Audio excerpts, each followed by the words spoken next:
நான் தீர்க்கவே வெந்நீரில் மீனாய் நீந்துவேன் உன் காதலை கடன் வாங்கியே என்னை நானே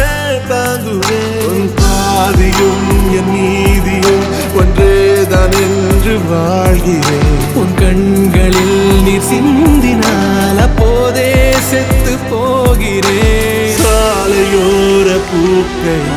சாய்ந்து நம்மை பார்க்க